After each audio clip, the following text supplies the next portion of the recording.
Ouais,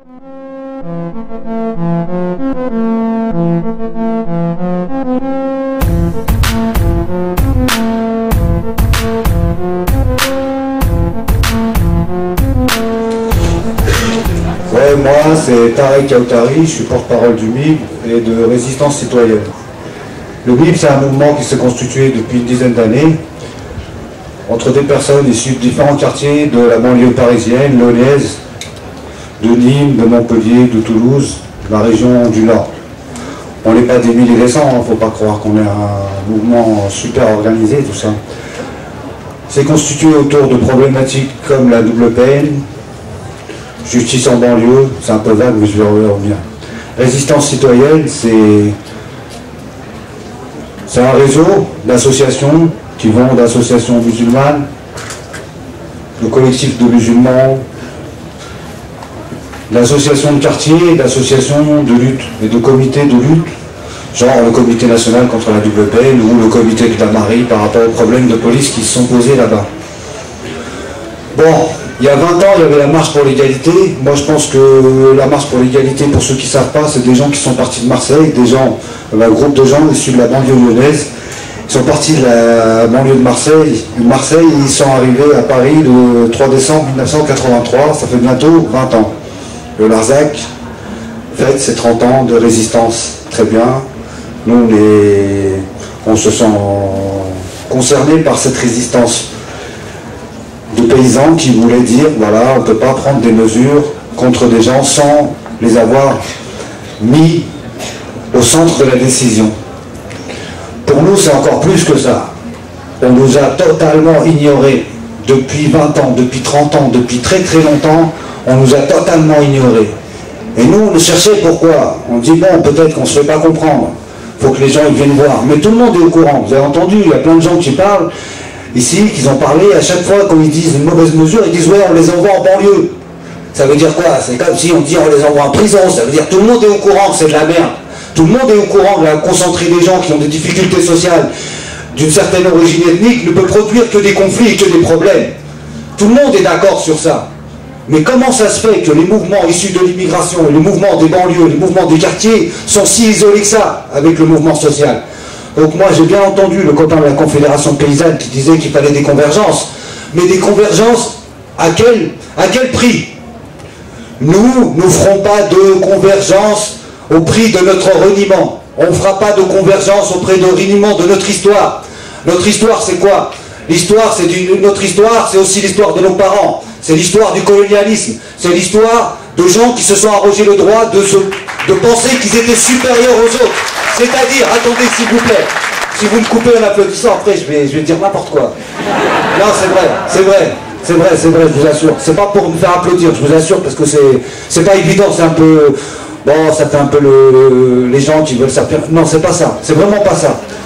Ce que je veux dire par là, c'est que quand on parle aujourd'hui de marchandisation du monde, de globalisation et de lutter contre l'OMC, etc., de quoi on parle en vérité?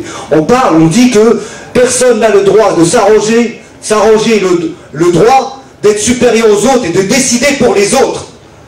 Et c'est ce qu'ils ont fait, la France, l'Angleterre, etc., les pays occidentaux pendant des décennies et des décennies. Cette histoire n'est pas finie. Cette histoire n'est pas finie parce qu'il en reste des choses. Il en reste des traces, beaucoup de traces, un peu partout. À droite, à gauche. Il y a une droite patronale, tout le monde l'a dit. Mais il y a une gauche coloniale. La gauche coloniale, elle va de Jules Ferry à Guy Mollet à aujourd'hui, des gens genre Chevènement, des gens qui parlent, qui disent, ouais, mais la colonisation en Algérie, c'était quoi après tout? Bah, la colonisation en Algérie, oui, il faut pas, il y a eu le massacre, mais des deux côtés. Ok. Et puis de l'autre côté, bon, on a amené des choses, on a construit des routes et tout ça. Ils parlent de la même façon. C'est une manière de renier notre histoire. Nous, on dit qu'il n'y aura pas de convergence. On ne peut pas converger si nous, on n'est pas debout. On ne peut pas converger si on n'est pas égalité. C'est l'égalité ou rien. Il n'y aura rien. C'est-à-dire que nous, dans nos quartiers aujourd'hui, on vit des choses qui sont pas normales. Et tout le monde est au courant. C'est-à-dire, on sort dehors, on se fait contrôler. On dit, bon, contrôle au faciès, tout, machin. Bon, on parle de sécurité, c'est à la mode et tout, il n'y a pas de problème, ça, on le sait. Bon, je vois que dans le mouvement social, par exemple, je ne veux pas pointer tel ou tel. On nous parle, bon, le problème de l'école, les foulards, la violence, ceci, cela. Ouais, d'accord, ouais. c'est bien de nous parler de ces problèmes-là. Mais on est les premiers à subir le manque de moyens dans des écoles qu'il y a dans les banlieues, dans les quartiers populaires. On est les premiers. Et alors, pourquoi il n'y a pas de convergence avec nous? Pourquoi ils ne viennent pas nous voir? Pourquoi ils ne viennent pas parler avec les parents? Moi, je suis parent. Il y en a plein des parents ici. Pourquoi ils nous oublient? Pourquoi ici, on est capable de se réunir à 100 000, à 80 000, à Porto Alegre, ou à Gênes, ou n'importe où? Et pourquoi il y a une difficulté d'aller, même du 20e, qui est un quartier populaire, à Mantes-la-Jolie, à Damary-Lélis, à Aulnay, ou à Vaux-en-Velin? Pourquoi? C'est ça ma question, c'est ça notre question. Tant qu'on n'y répond pas, attendez, je veux pas faire le beau et tout ça, tant qu'on n'y répond pas, on le fait ça. Notre mode d'action, c'est l'auto-organisation. C'est-à-dire, on dit que on va pas aller pleurer chez Paul, Mohamed ou n'importe qui, parce qu'il y a aussi des Mohamed qui mangent dans la gamelle, il n'y a pas de problème. Tant qu'il y a Saïfi, aujourd'hui elle est ministre, elle est ministre déléguée, je sais pas quoi, elle calcule même pas, elle n'existe même pas, c'est pas un problème. Ministre des affaires, machin là, le truc durable, tout ça, machin, on l'entend jamais, c'est pas grave, elle est là, c'est une potiche, on l'a installée là, c'est une bouffonne qui veut gratter, qui veut manger. Voilà, nous on appelle ça des robsistes, c'est des gens qui courent après le pas à n'importe quel prix. Ces gens-là, c'est des gens qui sont colonisés dans leur tête, ils ont un complexe. Le complexe c'est quoi? C'est de dire que bon, on nous intègre pas parce qu'on n'est pas joli, parce qu'on n'est pas beau, parce qu'on ne parle pas d'une certaine façon. C'est quoi parler d'une certaine façon? C'est de dire, c'est oublier l'histoire. Non, l'histoire on ne peut pas l'oublier comme ça, c'est pas possible. Comme les paysans ne veulent pas oublier leur histoire, s'accrochent à leur terre, nous on s'accroche à notre histoire. Mais pas pour faire les bons, pour dire qu'on est les meilleurs, pas du tout. Parce qu'on dit que dans cette histoire, il y a les raisins, c'est-à-dire de ce qui se passe aujourd'hui. Parce qu'après tout, c'était quoi la colonisation? C'est des gens qui s'arrosent le droit d'aller occuper. Ils rentrent chez les gens, tout, ils occupent tout, ils prennent les super terres, et après on dit bon, on va faire un collège pour les occupants, c'est-à-dire les colons, et un collège pour les indigènes, et les super indigènes, on fait un troisième collège. Il y avait plusieurs collèges en Algérie, entre parenthèses, au Mali et ailleurs. Donc, ces gens-là, c'était la mondialisation avant l'heure. Donc, ben, c'est une continuité historique, c'est pas, il n'y a pas de... Donc, les gens, ils attendaient peut-être qu'on parle de la double peine, on parle, oui, les jeunes, ils se font assassiner, tout ça. Mais on sait très bien, nous, que ces problèmes-là, on attend après personne. Nous, on n'est pas en état de marche. Et tant qu'on n'est pas en état de marche, on ne peut pas avancer, on ne peut pas converger avec personne. Il n'y a pas de problème. On fait des convergences, comment dire, temporaires. Par exemple, là, on fait une convergence avec la Confédération Paysanne. Pourquoi? Parce qu'on respecte des gens qui ont résisté contre l'implantation d'un camp militaire qui a été décidé de tout en haut par Michel Debré. Bon, on a eu des problèmes avec son fils, d'ailleurs. Hein. Il y a la suite, quoi. Par machin, et voilà.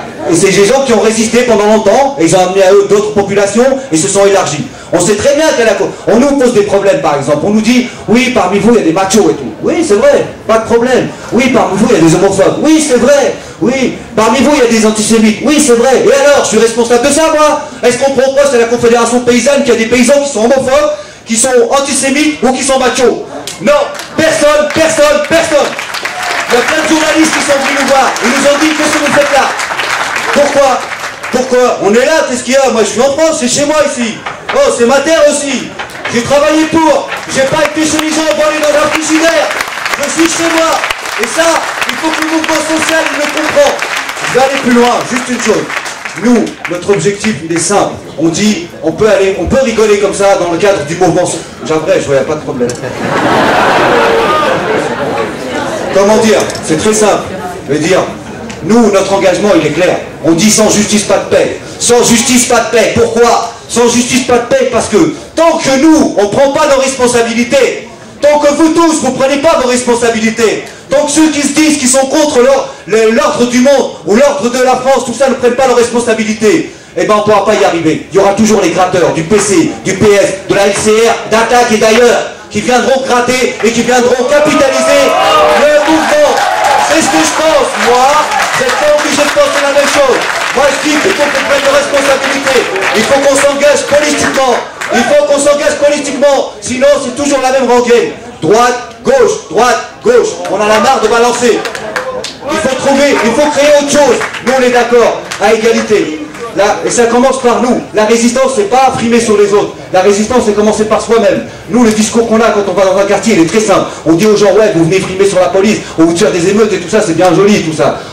Ça peut correspondre à une attitude, ça peut correspondre à un message. Mais si tu commences à regarder ta mère qui est en train de faire le ménage matin, midi et soir, et que tu fais rien, si tu regardes ta soeur qui est en train de se casser les côtes toute la journée à faire le ménage, et que toi tu es en train de dormir et à la fin tu viens flamber sur elle ou tu viens flamber sur ceci, cela, c'est pas la peine de venir parler avec nous. Donc le ménage, il doit se faire en nous-mêmes, chacun de nous, tout le monde.